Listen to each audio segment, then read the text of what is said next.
Definidos os confrontos do mata-mata na Eurocopa, quais os duelos mais esperados, mais difíceis?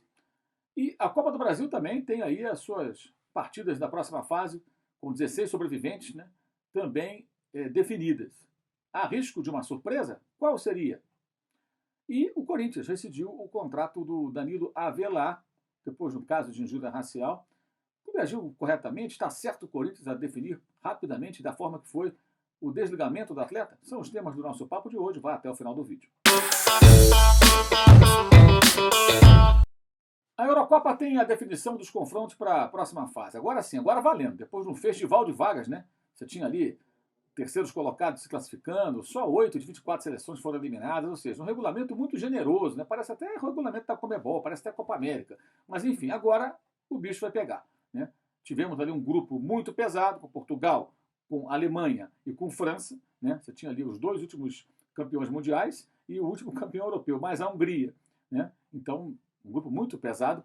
Por isso a emoção da última rodada acabou ficando nessa chave, né?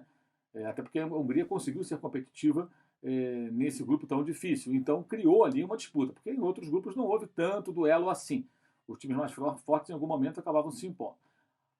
Então a Bélgica enfrenta Portugal, duelo importante, é um semifinalista da Copa contra o campeão europeu. A Itália pega a Áustria, a Itália se recuperando, Itália favorita. França contra a Suíça, França favorita. Croácia e Espanha, esse é um outro duelo bem pesado, uma campeã europeia, campeã mundial, que é a Espanha, contra a atual vice da Copa do Mundo, que é a Croácia. Suécia e Ucrânia é o confronto tecnicamente mais fraco, né? Um jogo de dois times muito defensivos e é o jogo do qual se espera menos, eu acho. Inglaterra e Alemanha, aí você vai reviver grandes duelos, final de Copa do Mundo, muita história. A Alemanha muito regular e a Inglaterra tentando crescer e se firmar. Vejo, deve ser um jogo mais equilibrado, mas as duas seleções com boas chances. Holanda e a República Tcheca, favoritismo holandês, embora a Holanda seja uma seleção jovem, reformulação, é mais time do que a equipe tcheca, que não é das mais brilhantes. E País de Gales contra a Dinamarca, um certo equilíbrio, um futebol de mais qualidade. Os dinamarqueses tradicionalmente são assim, e os galeses têm bons jogadores, é um time que consegue, acho que, apresentar um futebol interessante para uma boa partida. Mas os mais difíceis duelos, os mais esperados, certamente serão Bélgica contra Portugal, Croácia contra Espanha e Inglaterra contra a Alemanha, pela qualidade dos elencos ou pela história embutida nesses confrontos. Agora vai ficar interessante realmente a Eurocopa, porque até agora bons jogos tivemos, mas a disputa por vagas e tudo, ela não é tão acirrada como poderia por conta desse festival de vagas distribuídas para equipes que ficam em terceiro lugar, né? A Copa do Brasil também definiu os seus confrontos. Os dois sortudos, Flamengo e Santos, vão enfrentar times da Série D do Campeonato Brasileiro. Em contrapartida, teremos duelos de times de Série A. É o caso do Bahia enfrentando o Atlético Mineiro e o Atlético Paranaense contra o Atlético Goianiense. O Galo é favorito? Sim. O Atlético Paranaense é favorito? Também. Mas são confrontos mais equilibrados pelos momentos dos clubes. Em contrapartida, né, o Fluminense vai enfrentar, por exemplo, o Criciúma, que está na terceira divisão do futebol nacional. O Flamengo terá pela frente o ABC da Série D, dado como o Juazeirense, adversário do Santos. Então o Flamengo e o Santos se deram bem no sorteio. O jogo que eu acho que pode mais provocar surpresas, salvo uma mudança muito grande no comportamento das equipes até as datas das partidas, é o jogo de São Paulo e Vasco, ou os jogos entre São Paulo e Vasco. Lembrando o seguinte, São Paulo vive uma fase de extrema irregularidade, perdeu jogadores, desfalques, é verdade, mas o futebol subiu também. E o Vasco, embora venha mal, o Vasco, no ano passado mesmo, foi rebaixado, mas ganhou de São Paulo São Januário e empatou jogando no Morumbi. Não perdeu para o São Paulo. Pelo contrário, só deixou 2 pontos pelo caminho, com toda a dificuldade que o Vasco teve na temporada 2020.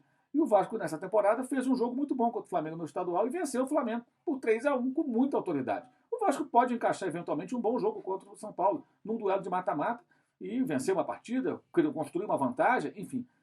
Acho que esse é o jogo mais perigoso. Chamar o Vasco de zebra, não dá para chamar o Vasco de zebra, o Vasco é um clube gigantesco. Mas o momento é muito inferior ao do São Paulo. Então, o São Paulo é favorito e o Vasco pode surpreender. Acho que esse pode ser o duelo mais esperado e com capacidade de causar algum tipo de surpresa, porque muita gente vai achar que o Vasco não tem chance, mas ela existe. A rescisão de Danilo Avelar, depois do episódio no qual ele se envolveu, de injúria racial, né? Ele estava participando de um jogo, estava num game, e aí reagiu de uma forma totalmente inadequada, se desculpou depois pelas redes sociais. Parece um ato impensado, tudo como ele justificou, mas é bem complicado isso. O Corinthians foi lá e rescindiu o contrato. Bem, é uma postura firme e dura do clube. Resta saber se o Corinthians faria isso com outros jogadores. Talvez fosse o principal jogador do clube, um ídolo intocável. Bem, quando faz isso dessa maneira, o Corinthians, ao mesmo tempo que demonstra firmeza e age de forma correta, ele define também uma situação em que ele vai ter que agir da mesma forma. Se amanhã outros atletas, independentemente de quem sejam eles, ou seja ele, se for um, né, também sejam punidos da forma que foi o Avelar. Acho que esse é o ponto. As pessoas vão cobrar isso do Corinthians no momento em que algo acontecer, algo parecido novamente. Tomara que não aconteça, evidentemente. Mas não dá para criticar o clube por agir de forma rigorosa com essa questão. O jogador tem que ter cuidado, esse tipo de coisa não pode acontecer. E às vezes, quando alguém faz isso, tem esse tipo de atitude, se o clube não faz nada, fica parecendo conivência, fica parecendo que o clube não defende certos valores, e aí não dá para criticar a atitude do clube. O Danilo Avelar pisou na bola, vacilou, e agora está pagando a conta por isso. Qual?